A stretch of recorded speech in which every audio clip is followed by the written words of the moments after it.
കർത്താവേ, thank you Lord Jesus. ഒരുമിച്ച് കർത്താവേ അങ്ങയുടെ വചനം ധ്യാനിക്കാനായിട്ട് ഒരു പ്രാവശ്യം തന്ന അവസരത്തിനായിട്ട് അങ്ങ് സ്തുതിക്കുന്നു. ഞങ്ങളിന്ന് ചിന്തിക്കുന്നത് കർത്താവേ, അങ്ങയുടെ വചനം ചിന്തിക്കുന്ന അങ്ങയുടെ വചനം ഞങ്ങളുടെ ജീവിതത്തിൽ കർത്താവേ ഞങ്ങൾക്ക് ഓരോരുത്തരുടെയും ജീവിതത്തിൽ വലിയൊരു അനുഗ്രഹമാക്കി അങ്ങ് തീർക്കണമെന്ന് പ്രാർത്ഥിക്കുന്നു. അങ്ങ് ചെയ്യുമല്ലോ. കാരണം അത് അങ്ങയുടെ വചനമാ, ജീവിക്കുന്ന വചനമാ കർത്താവേ. ഞങ്ങളെ ശക്തിപ്പെടുത്തുന്ന വചനമാ കർത്താവേ. ഞങ്ങളുടെ ചിന്താഗതി തെറ്റാണെങ്കിൽ അത് ശരിയാക്കുന്ന വചനമാ കർത്താവേ. ഞങ്ങളെ ട്രാൻസ്ഫോം ചെയ്യുന്ന വചനമാ. Thank you Lord. യേശു കർത്താവിന്റെ നാമത്തിൽ തന്നെ ആമേൻ. ഞങ്ങൾ ആക്ച്വലി ഇവിടെ ഒരു കോൺഫറൻസ് നടക്കുന്നുണ്ടായിരുന്നു. ആ സമയത്ത് പറഞ്ഞ ഒരു വാക്യം എന്നെ വളരെയധികം എൻകറേജ് ചെയ്തു. ഞാൻ ആ ഭാഗം ഒന്ന് വായിക്കാം. ഉൽപ്പത്തി പുസ്തകം 17 അധ്യായം. ഉൽപ്പത്തി പുസ്തകം 17 അധ്യായം അതിന്റെ 1 തൊട്ട് വായിക്കാം. ഉൽപ്പത്തി പുസ്തകം 17 അധ്യായം. അബ്രഹാമിന് 99 വയസ്സായപ്പോൾ യഹോവ അബ്രഹാമിന് പ്രത്യക്ഷനായി അവനോട്, ഞാൻ സർവശക്തിയുള്ള ദൈവമാകുന്നു. നീ എൻ്റെ മുൻപാകെ നടന്ന് നിഷ്കളങ്കനായിരിക്കുക. എനിക്ക് നിനക്ക് മധ്യേ ഞാൻ എൻ്റെ നിയമം സ്ഥാപിക്കും, നിന്നെ അധികമായി വർദ്ധിപ്പിക്കും എന്ന് അരുളി ചെയ്തു. അപ്പോൾ അബ്രഹാം സാഷ്ടാംഗം വീണു. ദൈവം അവനോട് അരുളി ചെയ്തത് എന്തെന്നാൽ, എനിക്ക് നിന്നോടൊരു നിയമമുണ്ട്. നീ ബഹുജാതികൾക്ക് പിതാവാകും. ഇനി നിന്നെ അബ്രഹാം എന്നല്ല വിളിക്കേണ്ടത്, ഞാൻ നിന്നെ ബഹുജാതികൾക്ക് പിതാവാക്കിയിരിക്കയാൽ നിന്റെ പേർ അബ്രഹാം എന്നിരിക്കണം. ഞാൻ നിന്നെ അധികമായി വർദ്ധിപ്പിച്ച് അനേക ജാതികളാക്കും. നിന്നിൽ നിന്ന് രാജാക്കന്മാരും ഉത്ഭവിക്കും. ഇത് എന്നെ വളരെയധികം അതിന്റെ ഫസ്റ്റ് ലൈൻ, അതായത് ഏത് വയസ്സിലാണ് കർത്താവ് ഇത് പറയുന്നത്? അബ്രഹാമിന് 99 വയസ്സായപ്പോൾ. എന്നെ കേൾക്കുന്ന ആർക്കും ഇതുവരെ 99 വയസ്സായില്ല എന്ന് ഞാൻ ചിന്തിക്കുന്നു.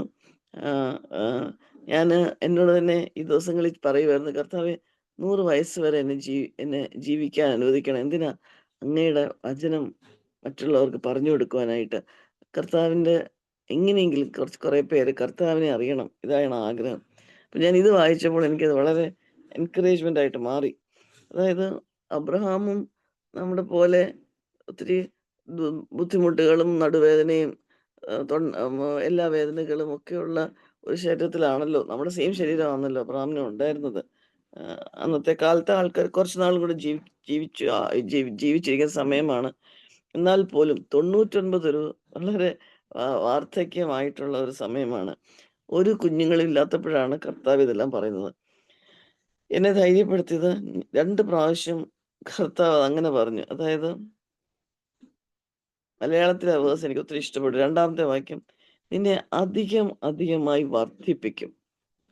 6ാമത്തെ വാക്യവും, ഞാൻ നിന്നെ അധികമായി വർദ്ധിപ്പിച്ച് അനേക ജാതികളാക്കും.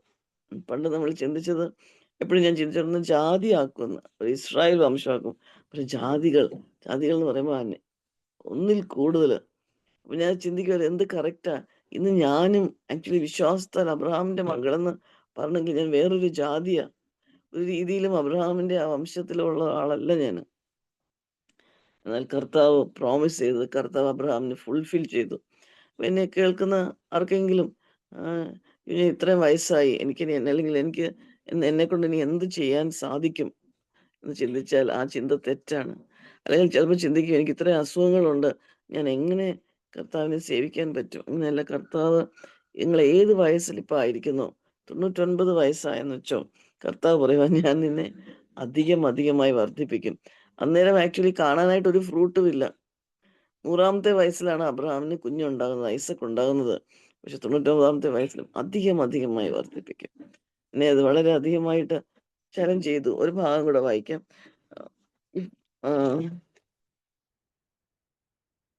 മർക്കോസ് 4ാം അധ്യായം.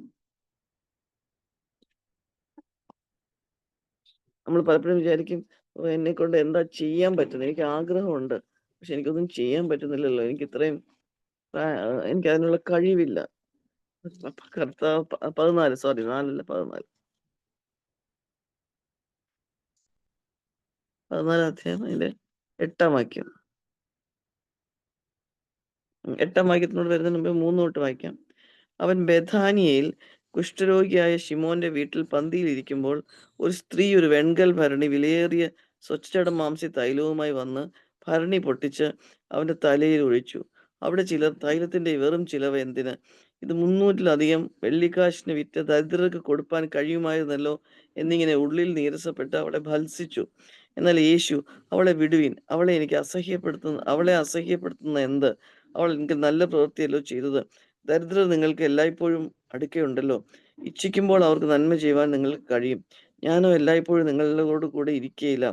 അവൾ തന്നാൽ ആവത് ചെയ്തു. അങ്ങനെ ആ വാക്യമാ പിന്നെയും ധൈര്യപ്പെടുത്തിയത്. അതായത് ഈ ഒരു സ്ത്രീ, അവൾക്ക് വേറെ ഒന്നും ചെയ്യാൻ പറ്റുന്നില്ല. അവളാകെ ചെയ്തത് ഒരു വേർഷിപ്പാ. കർത്താവിനെ വേർഷിപ്പ് ചെയ്തു. തന്റെ ജീവിതത്തിലെ ഏറ്റവും വിലയേറിയ സാധനം എടുത്തുകൊണ്ട് കർത്താവിന്റെ കാൽക്കൽ അത് പൊട്ടിച്ചു. അവൾ തന്നാലാവത് ചെയ്തു. അപ്പൊ നമ്മളിപ്പോ 2 കാര്യങ്ങളാ കണ്ടത്. 99 വയസ്സായ ഒരു അബ്രഹാം. കർത്താവ് പറയുവാ, "അബ്രഹാമേ, നിന്റെ വയസ്സ് ഇതിനൊരു ഒരു ആം, തടസ്സമല്ല.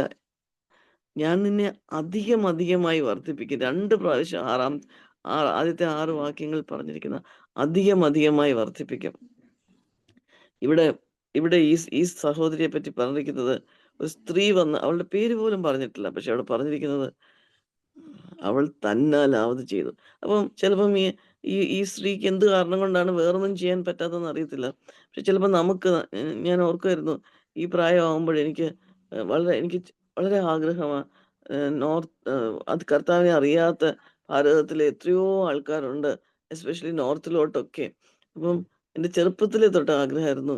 വലിയ ആഗ്രഹമായിരുന്നു. അവരുടെ അടുത്തൊക്കെ പോയി ഈ കർത്താവ് എത്ര നല്ലവനാണ്, എൻ്റെ ജീവിതത്തെ മാറ്റിമറിച്ച ഈ കർത്താവിനെ സ് സ ഷെയർ ചെയ്യണമെന്ന്. അപ്പം ഞാന് ഈ ദിവസങ്ങളിൽ എനിക്ക് എൻ്റെ പ്രായവും ഒന്നും എന്നെ അനുവദിക്കുന്നില്ല അങ്ങനെ പോവാനായിട്ട്. അപ്പൊ ദൈവം എനിക്കൊരു അവസരം തന്നു. എല്ലാ ദിവസവും ഓരോ ഈ ഭാരതത്തിലെ ഓരോ സ്റ്റേറ്റിനെ ഓർത്ത് പ്രാർത്ഥിക്കാനായിട്ട്. അത് മാത്രമേ എനിക്ക് സാധിക്കുന്നുള്ളൂ. അത് ഓരോ ഓരോ സ്റ്റേറ്റിന്റെയും പേരുകള് എല്ലാ ദിവസവും എനിക്ക് ഒരു സിസ്റ്റർ അയച്ചു തരും. അത് വെച്ചിട്ടാ ഞാൻ പ്രാർത്ഥിക്കുന്നെ. എനിക്കത് അറിയത്തുപോലുമില്ല. അത് വെച്ച് എല്ലാ ദിവസവും മൺഡേ ടു ഫ്രൈഡേ രാവിലെ 5:40-ന് ആ സഹോദരി ഒരു സൂം കോൾ വിളിക്കും. അത് ചെയ്യുന്നോണ്ടാണ് ഞാൻ ചെയ്യുന്നത്. അല്ലാതെ എനിക്ക് തനിയെ ചെയ്യാൻ അറിയത്തുമില്ല. പക്ഷെ 10 മിനിറ്റ് പ്രാർത്ഥിക്കാൻ സാധിക്കുന്നുണ്ട്. ആ കർത്താവ് പറയുവാ, "നീ നിനക്ക് നിന്നാൽ പറ്റുന്നത് ചെയ്താ മതി." ചിലപ്പം ഒരു വേർഷിപ്പ് ആയിരിക്കും. ഈ സ്ത്രീ വന്ന് കർത്താവിനെ ആരാധിക്കുക മാത്രമാ ചെയ്തത്. പക്ഷെ അത് കർത്താവ് കുറിക്കൊണ്ടു. പ്രാർത്ഥിക്കാൻ മാത്രമേ പറ്റുള്ളായിരിക്കും മറ്റുള്ളവർക്ക് വേണ്ടി. വലിയ കാര്യമാ. കർത്താവ് പറയും, "നിന്നാൽ തന്നാലാവത് ചെയ്തു." എന്നാൽ അതേ സമയം കർത്താവ് 99 വയസ്സായ അബ്രഹാമിനോട് പറയുവാ, "ഞാൻ നിന്നെ അധികം അധികമായി വർദ്ധിപ്പിക്കും. നിന്നിൽ നിന്ന് രാജാക്കന്മാർ എഴുന്നേൽക്കും. ജാതികൾ എഴുന്നേൽക്കും."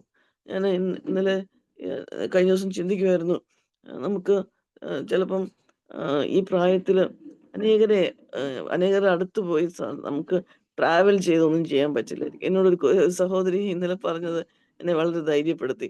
പുള്ളിക്കാരി പറഞ്ഞു, ആഹ് എനിക്ക് പലതും ചെയ്യാൻ പറ്റില്ല. പക്ഷെ ആവശ്യമുണ്ടെങ്കില് എന്റെടുത്ത് പറഞ്ഞാ മതി. ഞാൻ കുറച്ച് ഭക്ഷണം ഉണ്ടാക്കി കൊണ്ട് തരാം. എനിക്കത് ചെയ്യാൻ പറ്റും. ഒരു ഒരു ഒരു എന്തെങ്കിലും ഒരു കൂട്ടാൻ ഉണ്ടാക്കി കൊണ്ട് തരാം. ഞാനത് വളരെ എന്നെ ടച്ച് ചെയ്തു. ആരും അറിയാൻ പോകുന്നില്ല ആ സഹോദരി ആ കൂട്ടാൻ ഉണ്ടാക്കുന്നത്. ഞാനപ്പോ ഓർത്തു, കർത്താവേ, ഏതൊക്കെ രീതിയിൽ കർത്താവ് ചിലപ്പോ കൂട്ടാൻ ഉണ്ടാക്കാൻ പ്ര അതിന്റെ ആവശ്യമില്ലായിരിക്കും. പക്ഷെ ആ തോട്ടാ ദൈവം മാനിക്കുന്നത്. കർത്താവേ, എനിക്ക് അങ്ങയെ സേവിക്കണം. എനിക്ക് അങ്ങയ്ക്ക് വേണ്ടി എന്തെങ്കിലും ചെയ്യണം എന്ന് ചിന്തിച്ചാ മതി. കർത്താവ് അത് ചെയ്തതായിട്ടാ കണക്കാക്കുന്നത്. അതാണ് കർത്താവിന്റെ മാത്തമാറ്റിക്സ്. നമ്മൾ ചിന്തിക്കുന്ന പോലെയല്ല കർത്താവ് കണക്കാക്കുന്നത്. ദൈവം ദൈവം നമ്മളെ എൻകറേജ് ചെയ്യട്ടെ. കർത്താവ് എന്നെ എങ്ങനെ എൻകറേജ് ചെയ്തു ഈ വചനം വെച്ചിട്ട്. അതായത് ഏത് പ്രായമായാലും ഏത് അവസ്ഥയായാലും എവിടെ ഇരുന്നാലും കർത്താവിനെ സേവിക്കാൻ കഴിയും. കർത്താവ് 2 കാര്യങ്ങൾ കൊണ്ട് ഞാൻ ചിന്തിക്കുമായിരുന്നു. ആഹ് ആഹ് 5 താലന്ത് കൊടുത്ത ആൾക്കും 2 താലന്ത് കൊടുത്ത ആൾക്കും 1 താലന്ത് കൊടുത്ത ആള് ചെയ്തില്ല. പക്ഷെ അയാൾ ചെയ്തായിരുന്നെങ്കിലും 1 താലന്തേ ഉള്ളെങ്കിലും കർത്താവ് ആഗ്രഹിക്കുന്നത് വിശ്വസ്തതയാ. ചിലപ്പോ നമുക്ക് എല്ലാവരെ പോലെയും ഓടി നടക്കാൻ കഴിയത്തില്ലായിരിക്കും. ഡ്രൈവ് ചെയ്യാൻ കഴിയത്തില്ലായിരിക്കും. ആഹ് പൈസ അത്രയധികം ഇല്ലായിരിക്കും നമുക്ക് കൊടുക്കാനായിട്ട്. നമുക്ക് ഏതെങ്കിലും ഒരു മിനിസ്ട്രിയെ പറ്റി ഭാരം ഉണ്ടെന്ന് വിചാരിച്ചോ, ആർക്കെങ്കിലും എന്തെങ്കിലും സഹായിക്കാനായിട്ട് നമ്മുടെ പൈസയില്ല. നമ്മൾ അവർക്ക് വേണ്ടി പ്രാർത്ഥിച്ചാ മതി. കർത്താവേ, അവരുടെ ചികിത്സയ്ക്ക് വേണ്ടി, അവരുടെ നീഡ്സിന് വേണ്ടി, അവരുടെ മകളെ കല്യാണം കഴിപ്പിക്കാൻ വേണ്ടി അവർക്ക് പൈസ ആവശ്യമുണ്ടല്ലോ, കർത്താവ് അത് കൊടുക്കുമെന്ന് ഞാൻ വിശ്വസിക്കുന്നു. നമ്മുടെ കയ്യിൽ കൊടുക്കാൻ പൈസയില്ല. പക്ഷെ നമ്മൾ അത് പ്രാർത്ഥിക്കുമ്പോൾ കർത്താവ് നമ്മളത് ചെയ്തതായിട്ടാണ് കണക്കാക്കുന്നത്. കർത്താവിന്റെ കണക്ക് അങ്ങനെയാ പ്രിയപ്പെട്ടവരെ. നമ്മൾ മുമ്പിൽ പോയി ചെയ്യണമെന്നില്ല. നമ്മൾ പുറകിലിരുന്ന് പ്രാർത്ഥിച്ചാൽ മതി. ദൈവം ദൈവം നമ്മളെ സഹായിക്കട്ടെ. ദൈവം നമ്മളെ അനുഗ്രഹിക്കട്ടെ. കർത്താവിന് വേണ്ടി ഈ എത്ര വയസ്സ് കൂടിയാലും അവസാനം വരെ അബ്രഹാമിന്റെ ആ ഒരു വാക്യം കൂടെ വായിച്ചിട്ട് ഞാൻ അവസാനിപ്പിക്കാം.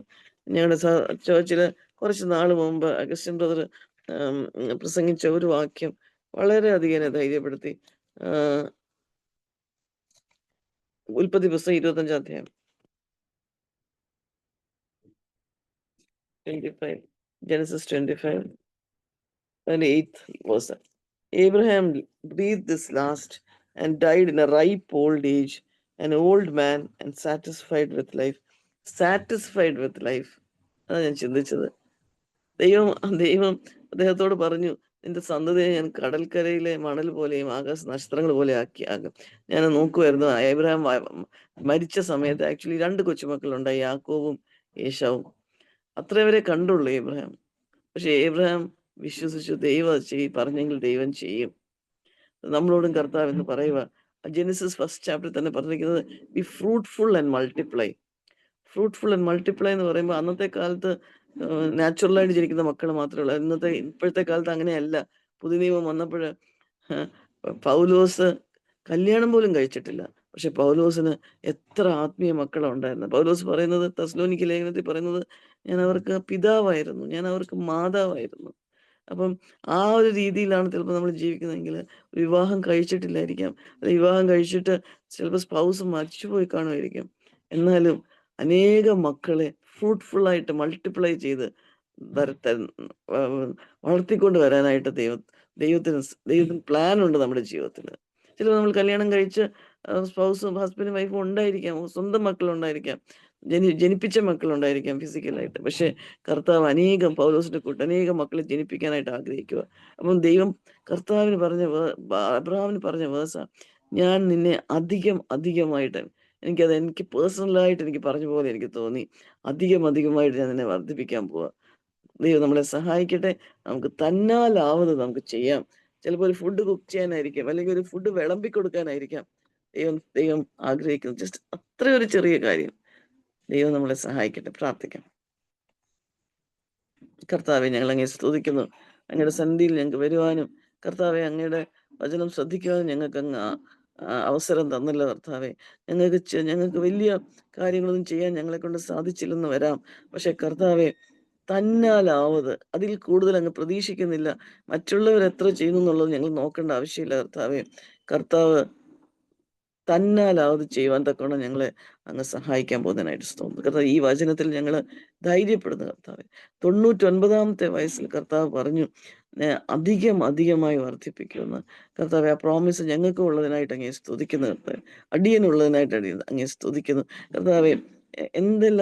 എന്തെല്ലാം പ്രയാസങ്ങൾ ഉണ്ടെങ്കിലും ശരീരത്തിലും അതൊന്നും ഒരു വിഷയമല്ലല്ലോ കർത്താവെ. കർത്താവ് ഒരു താലന്ത് കർത്താവെ തന്നിട്ടുള്ളെങ്കിൽ അത് ട്രേഡ് ചെയ്യാനാ കർത്താവ് ആഗ്രഹിക്കുന്നത്. കർത്താവെ, 11-ാമത്തെ മണിക്ക് വിളിക്കപ്പെട്ടവരാണെങ്കിലും കർത്താവെ, സെയിം പ്രതിഫലം അങ്ങ് തരാൻ പോകുന്നത്. Thank you Lord. എത്ര കർത്താവ് നോക്കുന്നത്, എത്ര ചെറിയ ജീവിതം കൊണ്ട്, ചെറിയ സമയം കൊണ്ട് കർത്താവിനെ സ്നേഹിക്കുന്ന ആ സ്നേഹം മാത്രമാണല്ലോ. ചിലപ്പോൾ ആരാധിക്കാൻ മാത്രമേ പറ്റിയുള്ളായിരിക്കാം കർത്താവെ. എന്നാലും കർത്താവ് ആ സ്ത്രീയുടെ കാര്യം പറഞ്ഞത്, ജസ്റ്റ് ആരാധിച്ചത് മാത്രമേ ഉള്ളൂ. അവർ തന്നാലാവത് ചെയ്തു. കർത്താവെ, അബ്രഹാമിനെ പോലെ സാറ്റിസ്ഫൈഡ് വിത്ത് ഇയേഴ്സ് ആയിട്ട് ജീവിക്കുവാൻ തക്കോണം കർത്താവെ ഞങ്ങൾക്ക്. അല്ലാതെ അയ്യോ ഞാൻ എൻ്റെ ജീവിതം വേസ്റ്റ് ആക്കി എന്നല്ല, സാറ്റിസ്ഫൈഡ് വിത്ത് ഇയേഴ്സ് കർത്താവെ. അങ്ങനെ മരിക്കാനാണല്ലോ അങ്ങ് ആഗ്രഹിക്കുന്നത് കർത്താവെ.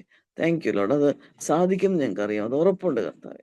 Thank you Lord. പ്രാർത്ഥന കേട്ടനായിട്ട് അങ്ങനെ സ്തുതിക്കുന്നു യേശു കർത്താവിന്റെ നാമത്തിൽ തന്നെ. ആമേൻ. Praise the Lord.